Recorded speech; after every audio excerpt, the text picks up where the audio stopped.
தன்னுடைய கர்ப்பிணி மனைவியை கவனிச்சுக்கிறதுக்காக பெங்களூரை சேர்ந்த இளைஞர் ஒருத்தர் ஆண்டுக்கு 1,02,00,000 ஊதியம் வரக்கூடிய வேலையை ராஜினாமா செஞ்சிருக்க சம்பவம் இணையத்துல இப்போ பேசு பொருளாகி இருக்கு.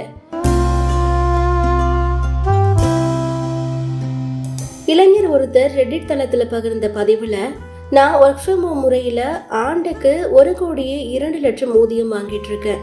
2 மாதங்களுக்கு முன்பு என்னுடைய மனைவி கர்ப்பம் அடைஞ்சிருந்தாங்க. இதையடுத்து முதல்ல அவங்கள வேலையை விட சொன்னேன். ஆனா என்னுடைய மனைவி தொடர்ந்து வேலை செய்ய விரும்பினதால என்னுடைய மனைவிய முழு நேரமா கவனிச்சுக்கிறதுக்காக நான் என்னுடைய வேலையை விட்டுட்டேன். இனிமே வீட்டுல இருந்து என்னுடைய மனைவிய கண்ணும் கருத்துமா கவனிச்சுக்க போறேன். உங்களுடைய குடும்பத்தினருக்கு தேவைப்படும் போது நீங்க அவங்க கூட இருக்கிறத தவிர வேற எதுவுமே உங்களுக்கு முக்கியம் இல்லை அப்படின்னு பகிர்ந்திருக்காரு.